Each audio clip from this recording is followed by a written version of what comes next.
மக்களை இந்த ஒரு பதிவு நம்ம பேச போகிறதுக்கெல்லாம் முன்னாடி ஒரு சின்ன அப்டேட்டை நான் கொடுத்துட்றேன். நான் நிறைய பேர் முதல்ல அதே கமெண்ட் பண்ணுவீங்க, ஏன் கடலூரில் வந்து ரத்தாயிருச்சு, என்ன மேட்ரு ப்ரோ, நீ கடலூர் தானே, நீ சொல்லு ப்ரோ அப்படின்னு சொல்லி கேட்பீங்க. ஃபர்ஸ்ட் ஆஃப் ஆல் பார்த்தீங்கன்னா ரொம்ப சிம்பிளாக முடிச்சிடுறேன். பாண்டிச்சேரியில் நாளைக்கு எலெக்ஷனு 9ஆம் தேதி அன்னைக்கு. இப்போ தலைவர் விஜய் அவர்கள் கடலூர் வரணும்னா பாண்டிச்சேரி ஏர்போர்ட்டில் இறங்கி அதுக்கப்புறம் ஒரு கார் மூலமாக கடலூர் வரணும். அந்த வர்ற வழியில் தலைவர் வரும்போது அந்த எலெக்ஷனுக்கு எதுவும் பாதிப்பு வந்துடக்கூடாது அப்படிங்கிறதுக்காண்டி பிரச்சாரத்தை ரத்து பண்ணியிருக்காங்க. அப்போ கூட்டம் போடும்போதே அதெல்லாம் தெரியாதா அப்படிங்கிற மாதிரி கேட்டிங்கன்னா, ஹெலிகாப்டருக்கு ஏற்பாடு பண்ணாங்க, சரியா அமையலன்னு நினைக்கிறேன், அதனால பிரச்சாரம் ரத்து செய்யப்பட்டிருக்கு. ரெண்டாவது இட வசதியும் கொஞ்சம் பிரச்சனையா இருக்கு அப்படிங்கிற மாதிரி தகவல் சொல்றாங்க, அதனால தான் பிரச்சாரம் ரத்து செய்யப்பட்டிருக்கு. வேற ஒரு நாள் கண்டிப்பா தலைவர் விஜய் அவர்கள் கடலூர் வருவாங்க. இந்த வீடியோ நம்ம என்ன பேச போறோம்னா, திமுக தலைமை குழம்பி போய் உட்கார்ந்துருக்கு. ஏன்னா தலைவர் விஜய் அவர்கள் தொடர் பிரச்சாரத்தை நோக்கி நகர்ந்துகிட்டு இருக்காங்க. குறிப்பா சொல்ல போனா தூத்துக்குடியில தலைவர் விஜய் அவர்களை பார்க்க கூடின கூட்டமானது எல்லாருமே ஒரு மாதிரி வந்து மிதப்புல விட்டுருக்குன்னு நம்ம சொல்லலாம். என்னையா அது, என்னம்மா இப்படிலாம் கூடுது இந்த மனுஷனுக்கு, ஏதோ சொன்னமே, ஏதோ பண்ணமே, இப்படிப்பட்ட கூட்டம் கூடுது, என்ன பண்ண போறோம், என்ன செய்ய போறோம், எலெக்ஷன் கூட 10 நாள் தானே இருக்குன்னு சொல்லி ஏகப்பட்ட குழப்பத்தில் திமுக தலைமை வந்திருக்கு. அதை பற்றி நான் தெளிவானமா இந்த ஒரு பதிவில் பேசணும்னு நினைக்கிறேன். ஒன்பே ஒன்றா தெளிவானமா பார்க்கலாம். உற்சாக வணக்கங்கள், வாங்க பதிவுக்குள்ளே போகலாம்.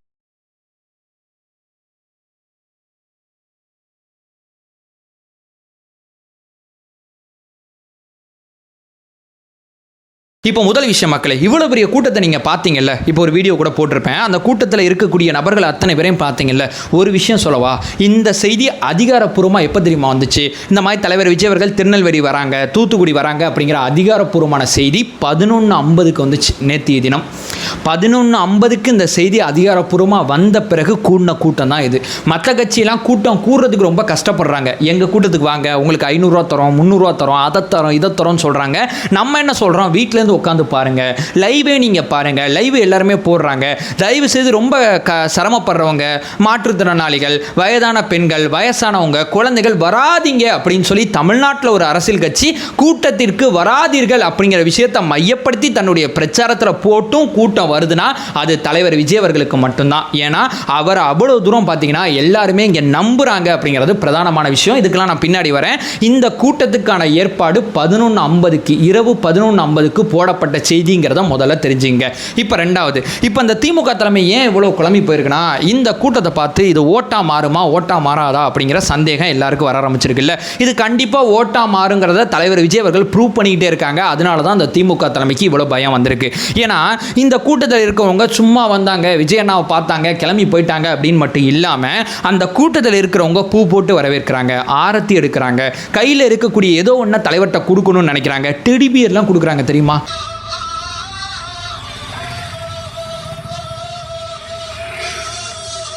ஒன்று கொடுத்து ஏதாவது ஒன்று கொடுக்கணும் அவருக்கு. தலைவா ஜூஸ் குடி, தலைவா தலைவா இளநீ குடி, தலைவா தலைவா வேல் வச்சுக்கோ, இந்தா தலைவா சால்வா, இந்தா தலைவா துண்டு, இந்தா தலைவா வா வா உனக்கு பூ போடுற, ஏதோ ஒன்று பண்ணுறாங்க. இந்த கூட்டம் அவர்கிட்ட இணக்கமாக இருக்குது, அவர் இந்த கூட்டத்தோட மிக தெளிவாக இணக்கமாக இருக்காங்க.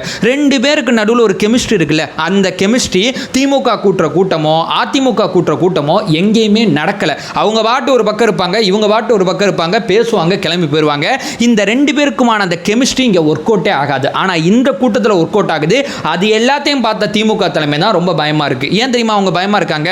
இப்போ இவ்வளவு சிரமப்பட்டு நான் முன்னாடி சொன்னபடி 11:50 நைட்டு போட்ட மெசேஜை பார்த்து இவ்வளவு பேர் கூடி இருக்காங்க. அப்ப வரணும்னு நினைச்சு வர முடியாதவங்க எவ்வளவு பேர் இருப்பாங்க? இந்த கூட்டத்தில் இருக்கிற அத்தனை பேருமே எங்கெங்கயோ இருப்பாங்க. தலைவர் வந்து இந்த ரோட்ல வராரு அப்படிங்கிறது தெரிஞ்சோன்னே அந்த ரோடை நோக்கி எங்கெங்கெல்லாம் கிளம்பி வந்திருப்பாங்க. கிளம்பி வந்து இந்த நிகழ்வுல பங்கேற்றிருக்காங்க. இவ்வளவு சிரமப்பட்டு வேலை நாளில் இவ்வளவுத்தையும் விட்டு இந்த கூட்டத்தை நோக்கி இவங்க நகர்ந்து வரும்போது இவ்வளவு விஷயத்தை பார்த்த திமுக தலைமைக்கு இங்கே தான் டவுட் வருது.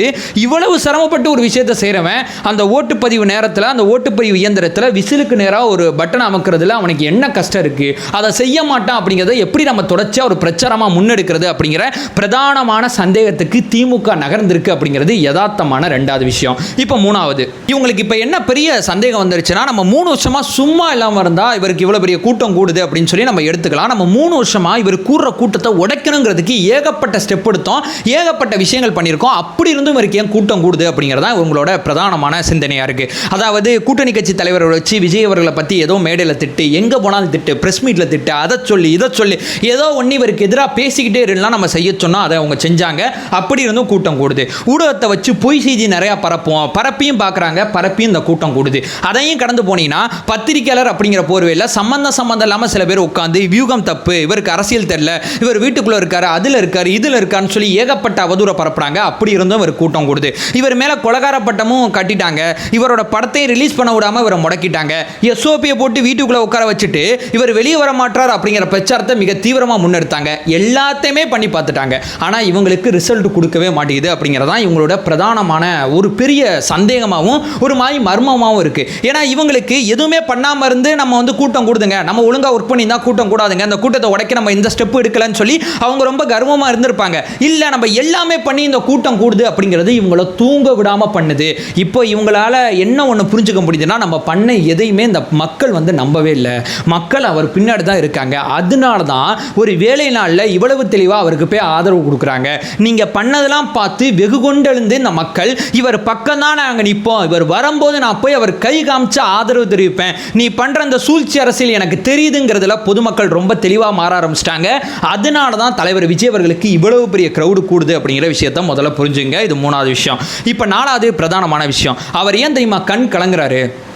அவர் ஒரு விஷயத்தில் நான் எதுக்காண்டி அரசியலுக்கு வந்தனோ அதை பொதுமக்கள் புரிஞ்சுக்கிட்டாங்க.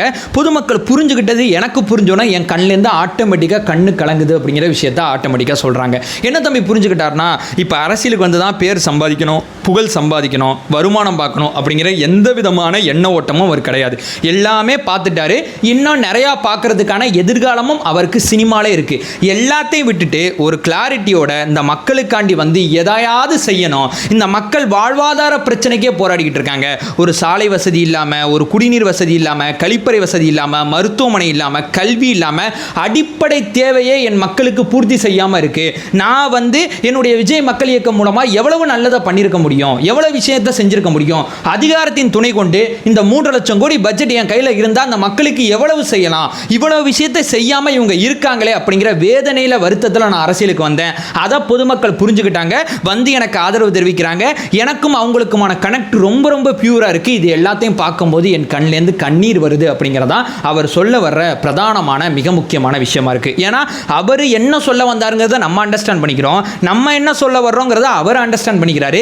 இந்த விதமான கெமிஸ்ட்ரி எங்கேயுமே ஒர்க் அவுட் ஆகாது. தமிழக அரசியல் களத்தில் ஒருத்தருக்கு மட்டும் ஒர்க் அவுட் ஆகுதுன்னா அது தலைவர் விஜய் அவர்களுக்கு தான். எதை எடுத்து வந்து எனக்கு எதிராக நிப்பாட்டினாலும் என் பக்கம் தான் நீங்கள் நிற்கிறீங்க அப்படிங்கிற ஒரு அன்பு இருக்குது பார்த்தீங்களா, அந்த அன்பு தான் அவர் கண் கலங்கினதுக்கு பிரதானமான விஷயமா இருக்குது. விஜய் அவர்கள் குலகாரன் அப்படிங்கிற ஒரு நரேட்டிவ் எடுத்து வந்து இதை தான் நீ நம்பணும்னு சொன்னால் இல்லை, விஜய் அவர்கள் நல்லவர் நம்ம சொல்கிறோம். அவரோட தனிப்பட்ட வாழ்க்கையை எடுத்து வந்து வச்சா இல்லைங்க, அவர் அப்படி பண்ணியிருக்க வாய்ப்பு இல்லைங்க அப்படிங்கிற ஒரு விஷயத்தை வந்து நம்ம சொல்கிறோம். அவரோட படத்தை நம்ம முடக்கிட்டோம், இனிமேல் அவர் அரசியல் பண்ண மாட்டார், பாஜக கீழே போயிடுவாருங்கிறப்போ இல்லை அவர் அப்படிலாம் பண்ண மாட்டார், அவர் சரியாக இருப்பார், பாஜகவோட சமரசம் பண்ணிக்க மாட்டார்னு சொல்லி அவர் பக்கம் நிற்கிறோம். நீங்கள் எது எடுத்து வந்து விஜய் அண்ணாக்கு எதிராக நிப்பாட்டினாலும் எல்லாருமே விஜய் அண்ணா பக்கமே நிற்கிறாங்கல்ல, அது அத்தனையுமே பார்க்குற அவர் தன்னுடைய கண்ணீரை நமக்கு கொடுத்து தன்னுடைய நன்றி கடனை அவர் நம்மக்கிட்ட சொல்லிட்டு போகிறாரு தான் நான் புரிஞ்சுக்கிறேன். ஏன்னா அவர் கண் கலங்கலன்னு வச்சுங்களேன், அந்த எமோஷனல் கனெக்டை அவரால் வெளிப்படுத்த முடியாது. அவர் எங்கேயுமே கண் கலங்க மாட்டார், எது வந்தாலும் சமாளிப்பார், எவ்வளோ பெரிய அழுத்தம் வந்தாலும் அப்படியே திடமாக நின்று அந்த அழுத்தத்தை சமாளிப்பார். ஆனால் மக்கள்னு சொல்லுங்களேன், மக்கள் மீதான அன்புன்னு சொல்லுங்களேன், அந்த மனுஷன் எமோஷனல் ஆயிடுவார்.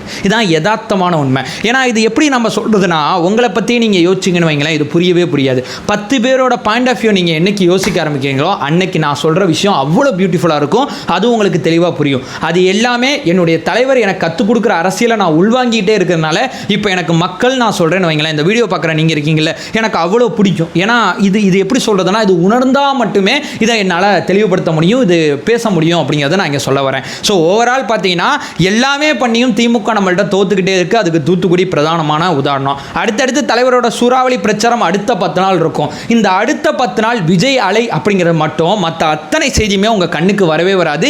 இந்த அலை அத்தனையுமே அப்படியே காலி பண்ணிடும், அப்படியே மூழ்கடிச்சிடும் அப்படிங்கிறது தான் யதார்த்தமான உண்மை. நம்ம கேம் ஸ்டார்ட் ஆகிடுச்சு. தலைவரை விமர்சனம் பண்ண வேணாங்கிறத நான் ஏன் சொன்னேன்னா, ஜனநாயக வழியில் போவார். அடுத்து ஒரு வீடியோ போடுறேன், ஜனநாயக வழியில் தேர்தல் ஆணையத்தில் போய் என்னென்ன பண்ணதுனால இன்னைக்கு என்னென்ன பண்ணிட்டு இருக்கார் அப்படிங்கிற விஷயத்தை நான் சொல்கிறேன். இந்த வீடியோவில் தேர்தல் ஆணையத்துக்கு மீண்டும் ஒரு முறை நன்றி தெரிவிச்சுக்கிறேன். சுதந்திரமாக பிரச்சாரம் பண்ணாரியா என் தலைவன் தமிழ்நாட்டில். ரொம்ப நாளாக நான் ஆசைப்பட்ட ஒன்று, அவர் அப்படியே அழகாக போட்டும் மக்களை பார்க்கட்டும், தமிழ்நாட்டில் அவருக்கு தேவைப்படுற அத்தனை அனுமதியும் கொடுங்க நான் கேட்டேன். அந்த விஷயத்தை ஜனநாயகபூர்வமாக தேர்தல் ஆணையம் பண்ணியிருக்கு. தேர்தல் ஆணையத்துக்கு ஒரு பெரிய நன்றியை தெரிவிச்சுட்டு இந்த வீடியோ நான் என் பண்ணிக்கிறேன். ஸோ விஜய் அலை அடுத்த 10 நாள் இருக்கும், எழுதி வச்சுங்க. இந்த அலை நீங்கள் கண்டிப்பாக சொல்ல போகிறேன், ஏப்ரல் 23 அன்னைக்கு நம்ம ஓட்டு போடும்போது இந்த அலை மட்டுமே நம்ம நினைவில் இருக்கும். மே 4 இந்த அலை மட்டுமே நம்ம நினைவில் இருக்குது அப்படிங்கிற அந்த ரிசல்ட்டை மே 4 சொல்லும் அப்படிங்கிற விஷயத்தை சொல்லிட்டு இந்த வீடியோ நான் என் பண்ணிக்கிறேன். நம்ம சேனலை ஃபர்தராக ஃபாலோ பண்ணிங்கன்னா பொலிட்டிக்கல் சார்ந்து தாவேக்கா சார்ந்து ஏகப்பட்ட விஷயங்களை தொடர்ச்சியாக பேசிக்கிட்டு இருக்கோம். நம்மளோட ஒரே நோக்கம் அறியாமை அகற்ற வேண்டும், அறியாமை அகற்றப்பட வேண்டும். Thank you so much.